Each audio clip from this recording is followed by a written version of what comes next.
graduated yet. I was one of the members that was here many years ago, and good to see some of my fellow members from a long time ago. It's good to be back.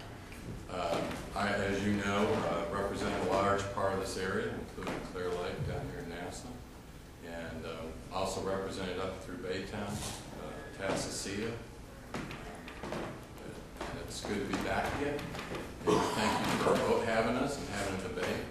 I think that while we're few in number, I think many here are. Oh, hey, Mark, good to see you. And you're here in few, but I think it's important that you show up. I'm glad that you took the time out on a July to participate in this forum. Thank you. Let's start with question number 1. Is the public sector in this country, from our school districts and cities to the federal government, going broke? If not, why not? If so, why? And how would you attack this problem from a seat in the House of Representatives? Actually, yes, we are going broke. In fact, the debt right now is running extremely high. It's a nonlinear regression. It goes up very rapidly. And when I was in the House, we tried to eliminate the Department of Education, Department of Commerce. If we don't eliminate some of those departments and also spending on, quite frankly, entitlements, if we taxed everybody that Obama wants to tax 100%, you're still not going to have enough money to run the government. I don't think people realize that. So when Obama says he wants to tax the rich, it's a red herring. People aren't going to, you're not going to be able to pay off the debt if you tax them 100%. And so when you're thinking about national deficits and national debt, we have, in terms of off-the-book debts, liabilities, 26, some people argue even more, $1 trillion. And the concept of $1 trillion is really hard to grasp, but if you took $1 bills, it would go to the moon and back. So that's $1 trillion. That's a long, long ways. So, and I think that, I'm trying to remember that Mark Stein, who wrote a book, great book, he's arguing that it's going to take 100% of the GDP of the world to finance the bonds of the United States. Well, it doesn't take a rocket scientist, this being NASA, to figure out that's going to be numerically and physically impossible. So you either have to increase taxes dramatically or inflate. And quite frankly, Obama has, we call it quantitative easing, which is a unusual word, but that means printing money.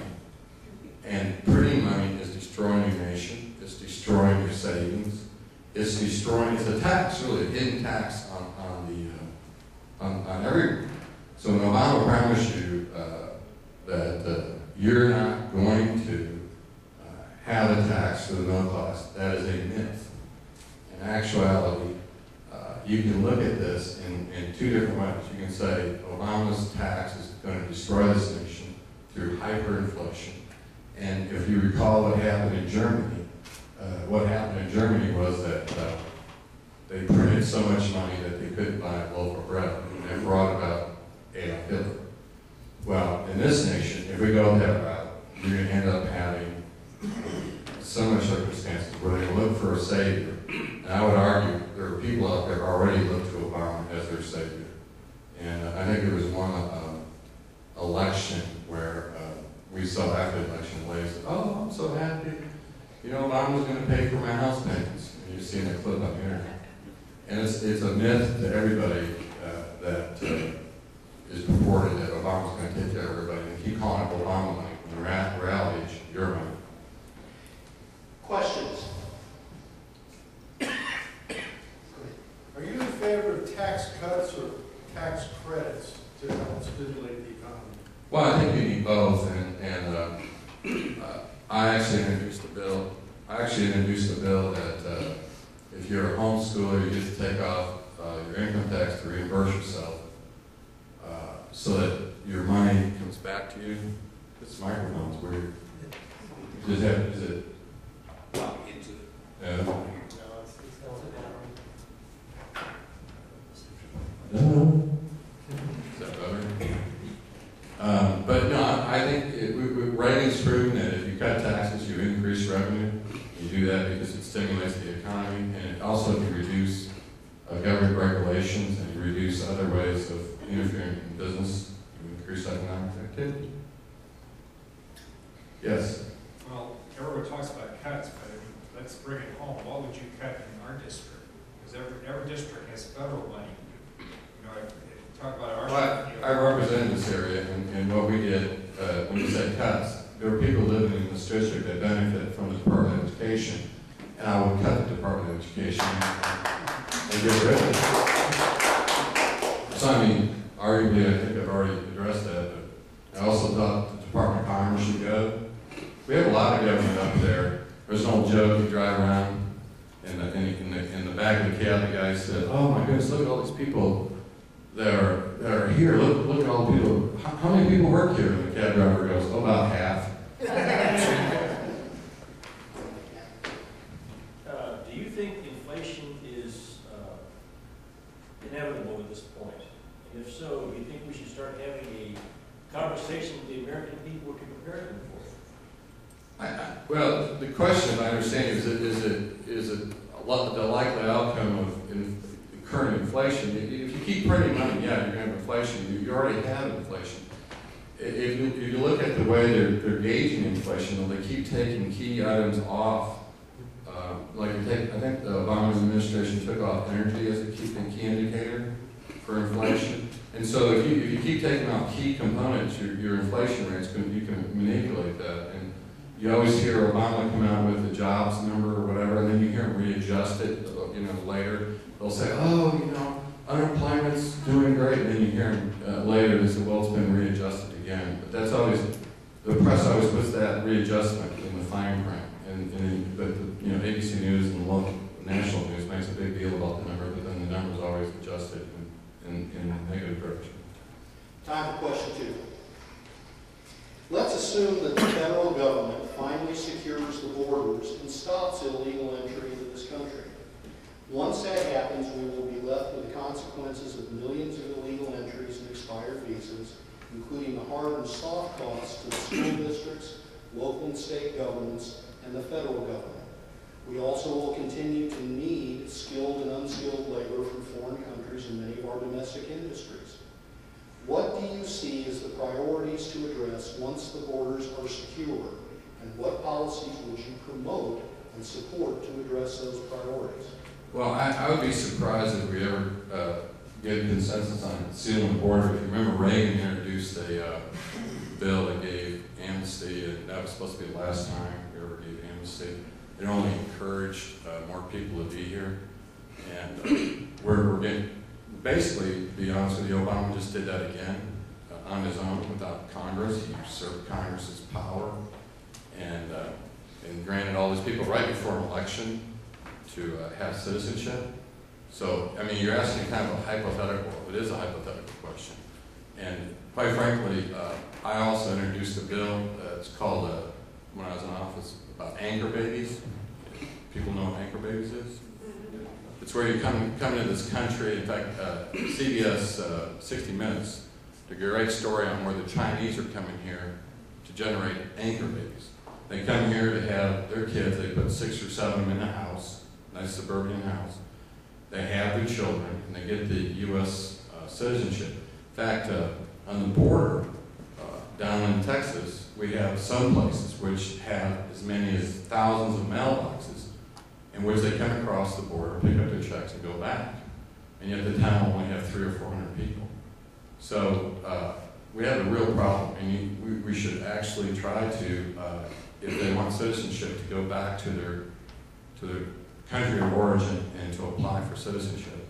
Because we have a lot of people here that have done that legally, and to treat them differently and say, you follow the rules, you get to be a United States citizen, but this person who didn't follow the rules and was not part of that, we're going to go ahead and grant you amnesty. I just think it's totally unfair and unreasonable. Follow-ups. Steve, are you in favor of an Arizona-style law that would allow local law enforcement officials to detain potential illegal aliens and rest of the board? But the question was, am I in favor of Arizona style? Yes, and I think Joe Pyle has promoted that, and it's been effective. We currently in Houston have an open city, which means that the police are not allowed to even solicit their citizenship, which is wrong. We have our nation of laws, and we need to enforce those laws. Other questions on immigration? Well, here. Well, you mentioned the anchor babies. What would you do about it? Well, LBJ Hospital, 90% of the births up yeah. there. Do you know what they pay a year? Do you have any idea how much it is? What's that? How much the LBJ hospital pays? It's a public hospital. Yeah. On the babies. I don't think people realize it's a good question. They pay Harris County pays $1.2 billion. Well, it's the hospital. Phenomenal. It's the hospital district. Yeah, but that's where our tax dollars go. And even down when I toured the hospital down in Dallas, UTMB, I mean, they told me that was one of the largest expenses they had at the hospital. It's amazing. People don't know that. Yeah, go ahead. Well, no, Oh, go ahead. but you didn't answer the question. Yeah, I did. What would you do about anchor babies? Would you? I introduced a bill to abolish it. Okay. I mean, I don't know how to answer that, but I thought I answered it. That was my bill. You can look online. And my own party said that was a racist thing to do. And I don't think it's racist at all. I don't see how it's racist. Because it goes to all races, not just one race. My wife is a house administrator for Herman Memorial Hospital, and they have to, by law, take all these illegal aliens in. And so it's not costing them anything.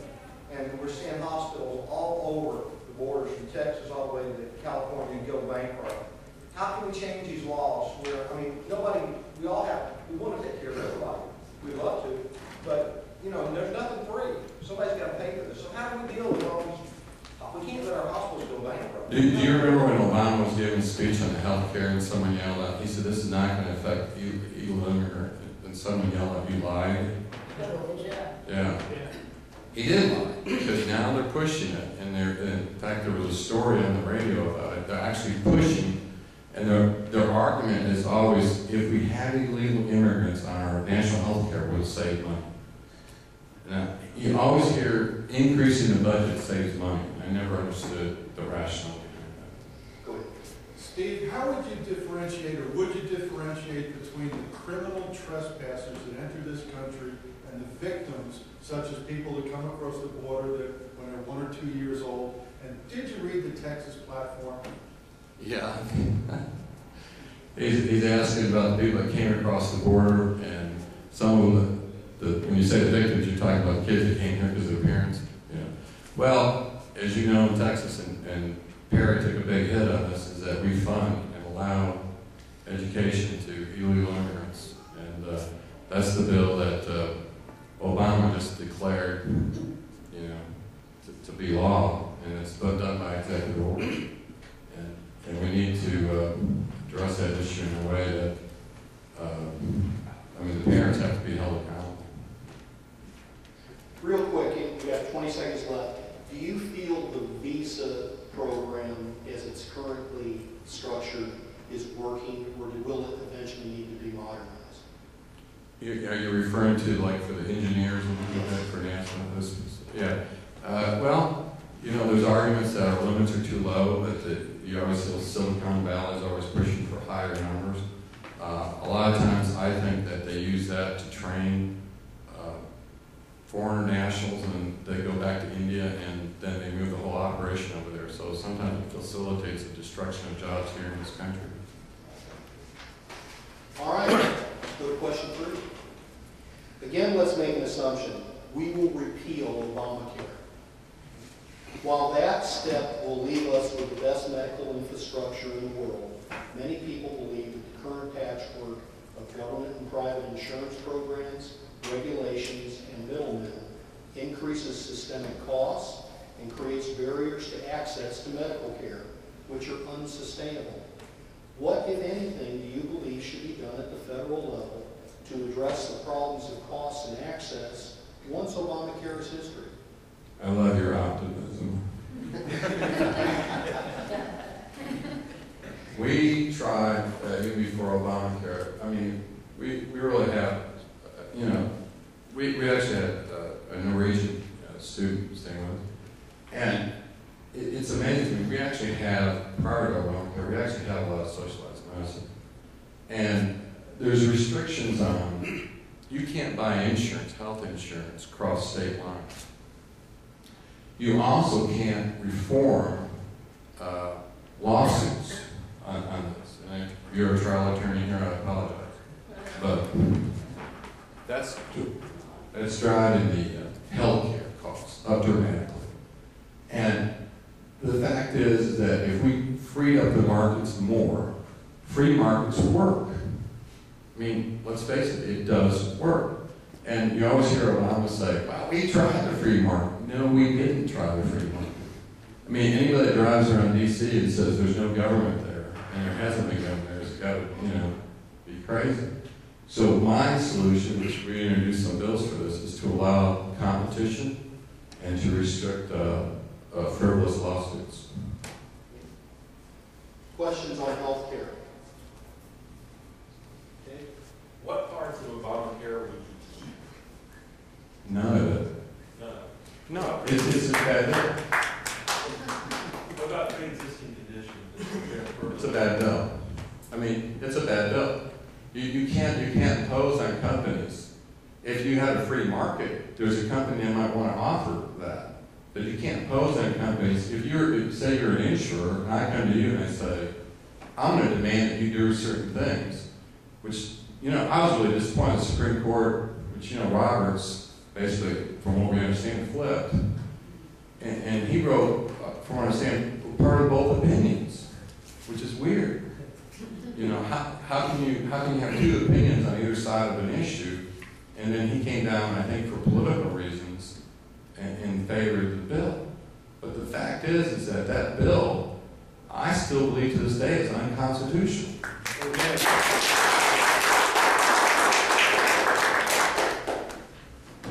I read through that bill, and it's... You read the bill? Well, I'm one of the members of the Tea Party in my part of the country here in Texas, and that bill is just deep. Very little of it has anything to do with health care. They want to look into your account. They want to find out. They said there's no death penalties, but I can tell you, my wife can tell you there's death penalties right now. There are death penalties. They want us to look. What about now? They deny. We got these old folks that are. What they got is bad. It costs a lot of money. They don't want to spend that money on our old folks. So they want to do is just give them a pill. So what can we do? To educate the people, to show them that this is totally just going to destroy our nation. Well, the Democrats are a little smart. They put the candy goodies up front for the re-election, and then the bad part comes in 2014.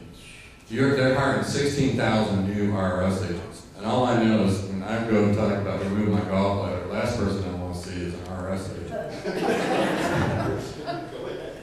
Yes, as a young man with a family, I pay about $1,000 a month for insurance for me, my wife, and my daughter.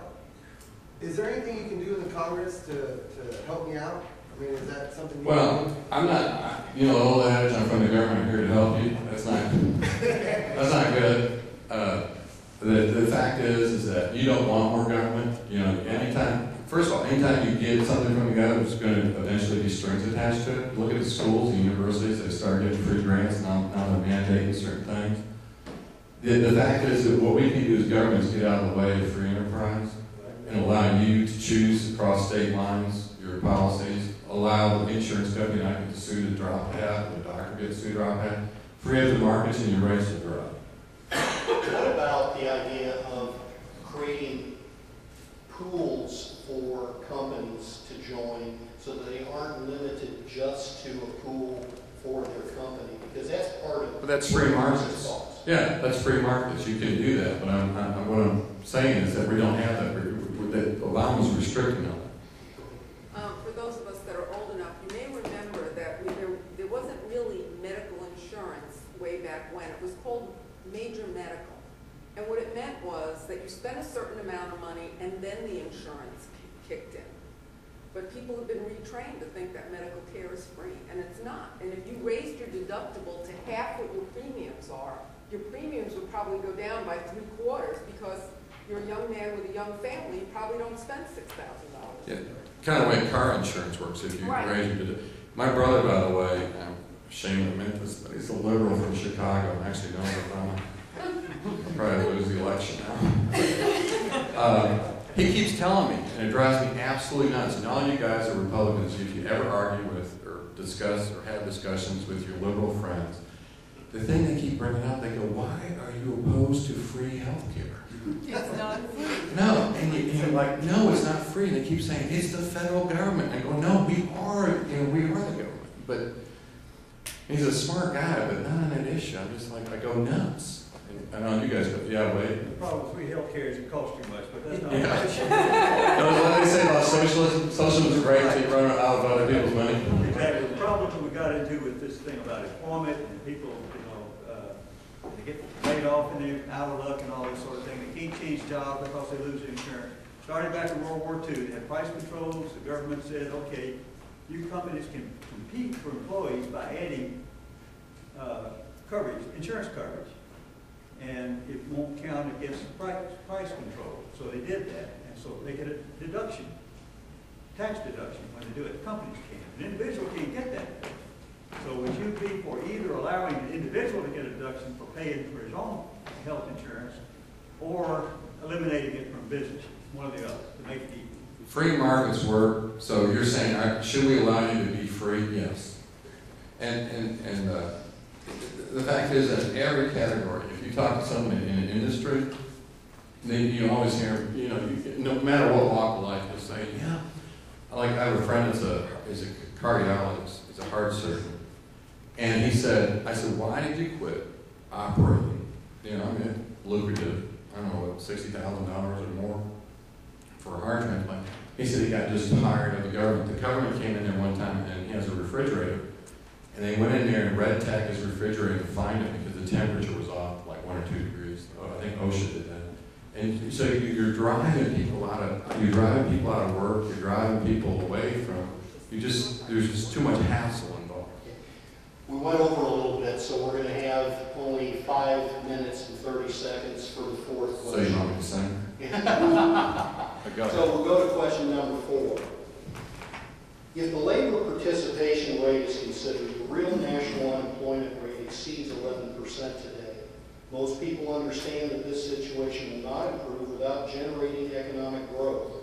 In this region of CD36, the problem is compounded by the uncertainty faced by many employers who are directly impacted by the federal budget or regulations, including NASA, the energy industry, and our ports.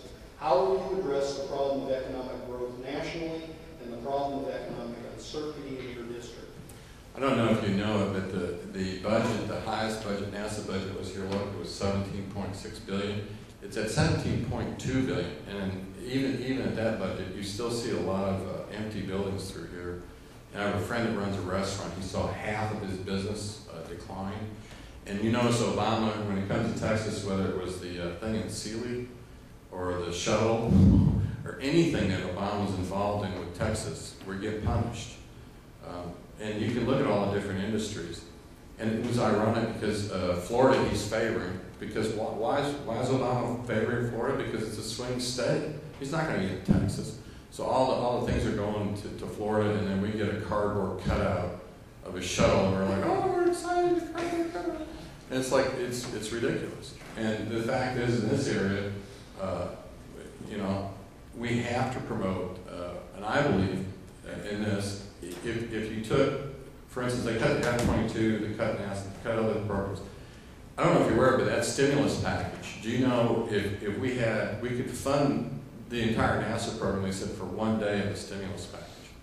So here's a guy saying he's wanting to promote jobs and shovel-ready jobs, and all the money goes to these wacky solar cells. I was at a seminar where Obama gave $300,000. I'm not making this up. $300,000 to Bicycles for Peace. And so that's your money, and he just feels comfortable giving it out to anybody and everybody. And we have to step back, and I'm also, that's not in our district, but also you have great research done at the NIH. You have other great research that does fundamental research in which we actually get more money back. And this nation is founded on, quite frankly, inventions and, Steve Jobs, but I like to see the free market to, not Steve Jobs, but I'm saying things. you know, 'cause the people that have generated ideas and new things, you know, you look at what he did in terms of, the government didn't do that, so we want to promote economic development through freedom. Questions about the economy, economic growth? Yeah. Go ahead. What is your number one fight that you would move forward with to try to get this economy going when you wind up there? Well, you know, if you look at Reagan and what Reagan did, remember, people, you may, depending on your age, you may not remember, but he inherited from Jimmy Carter. We had the terminology stagflation. And remember, Nixon tried price controls. Unfortunately, he was a Republican that did that. And I worked for him. I remember getting Nixon the one buttons. But then Reagan took a totally different approach than Nixon did. And Reagan believed in the freedom of the individual. And if you look at what he did, he cut government regulations to the degree that he could in a Democrat-controlled Congress. In fact, the oil boom was really facilitated by Reagan freeing up the rights to drill and everything. And they also, actually under Jimmy Carter, they freed up the transportation for airlines. And you saw growth in that. With inflation, the airline tickets have actually dropped in price. So when you implement freedom in the American citizens and their ingenuity, you will see economic growth. Okay, it's only fair that I also ask you this question since I asked the last gentleman. Social Security, it was during this question I asked, have a lot of students in college, they express concerns about their future and with Social Security. During the Bush administration, President Bush tried to push through Congress privatized accounts. What is your position on Social Security? Does anybody know what Galveston is unique? What is unique about Galveston? They don't belong to the Social Security. Exactly.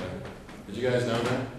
It's one of the things that, unfortunately, one of the commissioners who ridiculed it actually died at Hobby Airport. And when he died, his wife was so grateful that she was not part of the Social Security system, which is ironic because he was fighting to put everybody in Social Security, but she ended up with a very large pension. So again, I don't know about you, but would you rather give your money to Bill Clinton or Obama and trust them with it, or would you rather invest it? And the argument that the left uses all the time is that you don't know how to invest your money, you're too stupid. I'm thinking, wait a minute, you guys are running trillions of dollars in deficit, you're taking all the security, and we should trust you? I mean, it's illogical on every level to say to the government, yeah, I think that this person who doesn't know me, who doesn't care about me, should be the one investing in my future. I think it's better if you let the freedom for you to choose what you do with your money. I'm telling you, go talk to the employees at Galveston that have their own control of their money. They love it. All right, perfect. We've ended the 4 questions. Now the final question before closing statement. There's no audience participation, just a 2-minute answer. One of the 2 of you tonight will be the first congressman elected to the new district. That is a rare and special honor, and the people of this district will look to you, not just for political leadership in Washington, but also for civic leadership back home. Is there a public issue, problem, or cause about which you care deeply, but that you know government is not competent to address? If so, what is that issue, and how would you challenge us in this room to address that issue as private citizens in your community? A lot of people don't know this, but after I worked at the Leadership Institute, which was a conservative youth movement up in Washington, we started shipping, and I found this out inadvertently, but I was over in the Republic of Congo, and there's a lot of missions there, and they're lacking medicine. So what we did on our own is we started working with Bill Frost and some other people to ship overseas. And I know some people say, well, why should you take care of the people here first? We do take care of our people here first. They're around the world. You can spread the message of the Gospels, and you can spread the message of America. And we did this not without a government program, but we did this on our own. I would see this as, I mean, continuing my passion, because I was in South Sudan where the Muslims murdered 2.5 million Christians. So it's a genocide that, you know, you don't hear a lot of people talk about it. That's a lot of folks. And I mean, that's a lot. I mean, 2.5 million people is a lot of people, and yet it's never on your news. And speaking with them, I was so moved and touched by what they went through. And one of the guys told me, he said, you need to worry about Muslims and what they can do to your country. I said, yeah, I understand that. Now, I believe in both the rights of citizens, but I also know there's an extreme element in that religion, and it's not, I'm not criticizing the whole religion, but it was very moving to go down there and meet people one-on-one, and I think that's something that anybody here has the opportunity to go there and work and see it firsthand. You'll really appreciate America, and you also will be moved by their stories. Thank you. Thank you, Steve. We'll give us a 2-minute closing statement.